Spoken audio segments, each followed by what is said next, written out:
Hello. Today I'll be explaining what God the Father's name is from the Bible. But before I do that, I will also show where his name comes from. So his name comes from Revelation 14. Then I looked, and there before me was the Lamb, standing on Mount Zion, and with him 144,000 who had his name and his Father's name written on their foreheads. So this is in Revelation. God the Father has a name. So going back to what I was showing before, God the Father has a name.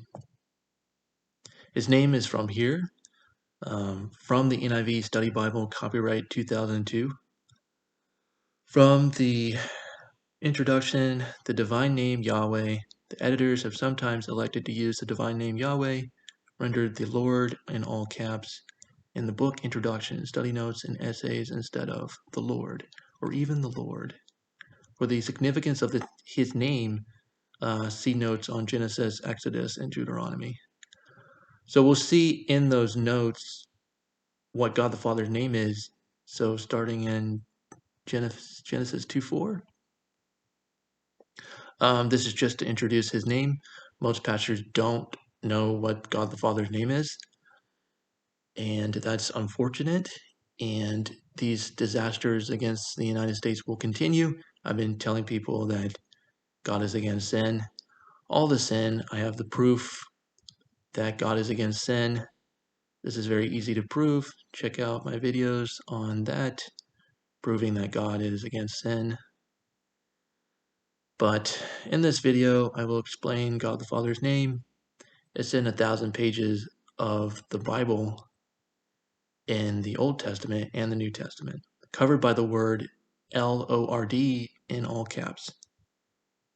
So starting in Genesis 2:4, Lord God, Lord, the notes on Genesis 2:4. So the Lord, Hebrew, YHWH, they call that Yahweh, is the personal and covenant name of God. See notes in Exodus 3:15. We'll see that as well. Emphasizing his role as Israel's Redeemer and covenant Lord, while God is a general term. Both names occur thousands of times in the Old Testament, and often as here they appear together, clearly indicating that they refer to the one and only God. So going to Exodus 3:14, he explains to Moses, I am who I am, the name by which God wished to be known and worshipped in Israel, the name that expresses character and dependable and faithful God who desires the full trust of his people. I will be is completed by with you. I am. The shortened form of the name is perhaps found also in Psalms 50:21. Jesus applied the phrase to himself. In so doing, he claimed to be God and risked being stoned to death for blasphemy. So his name was used in Exodus 3:14 to Moses. He asked what his name was. NIV notes on Exodus 3:15, the Lord in all caps. The Hebrew for this name is Yahweh, often incorrectly spelled Jehovah. See notes on Deuteronomy 28:58.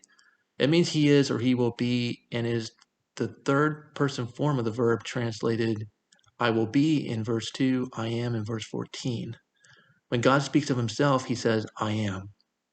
And when he speaks of him, he says, or we speak of him, we say he is.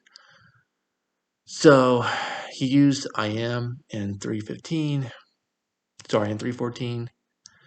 And the tetragrammation is the YHWH, which is not pronounced in the Jewish language. They lost the pronunciation, but as we will see, it's in the form of to be. We'll see that in a little bit. And therefore, in Exodus 6:6, say to the Israelites, I am the Lord, I will bring you out from under the yoke of the Egyptians. So whenever we see capital L, capital O, capital R, capital D in 1,000 pages of the Bible, used over 1,000 times, this is implying the word I am. It's just a cover for the word I am. And we'll see that in a little bit. So NIV notes on Exodus 6:6, I will bring you out, will free you, will redeem you. The verb stress the true significance of the name Yahweh, the Lord, who is the Redeemer of his people. Deuteronomy 28:58, if you do not carefully follow all the words of this law, which are written in this book, and do not revere the glorious name and awesome name, the Lord your God. And finally, on Deuteronomy 28:58, words of the law, see notes in 31:24, the glorious and awesome name, the Lord. See note in NIV text note on Exodus 3:15. We saw that. One of the oddities of the history is the loss of the proper pronunciation of the Hebrew word YHWH. So they don't have a pronunciation for that word YHWH. It's the covenant name of God in the Old Testament. See notes in Genesis 2:4. Jehovah is a spelling that develops from combining the consonants of the name with the vowels of the word for the Lord, Adonai, Yahweh. It's probably the original pronunciation. They don't have the original pronunciation of YHWH, so they pronounce it or assume to be Yahweh or Jehovah. But we do not have the original pronunciation in the Jewish language of YHWH, the tetragrammaton of God in the Old Testament and in the New, because the capital L, capital O, capital R, capital D is also in the New Testament, which is referring to YHWH. So again, they didn't want to say his name because it violates this.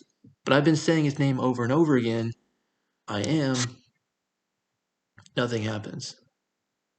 So from the NIV preface, in regards to the divine name YHWH, commonly referred to as the Tetragrammaton, translators adopted the device used in most English versions of rendering that name as Lord, all caps.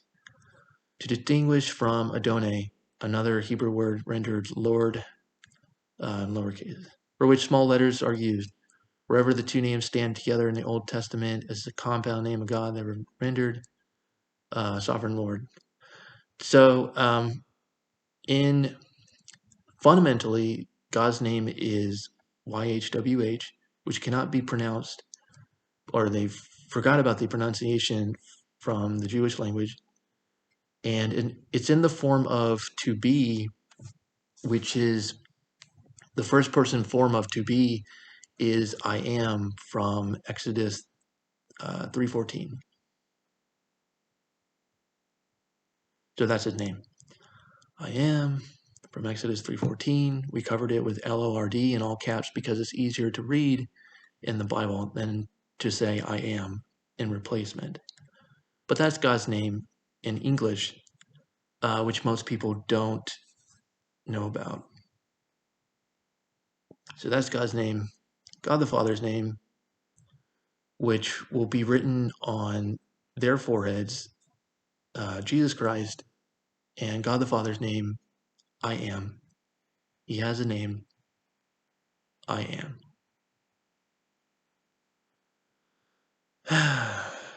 Yeah, YHWH is in the form of to be. In English, is I am. That's God the Father's name.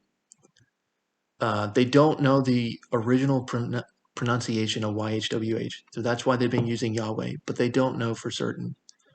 But it's in the form of to be, I am, first person form. That's his name.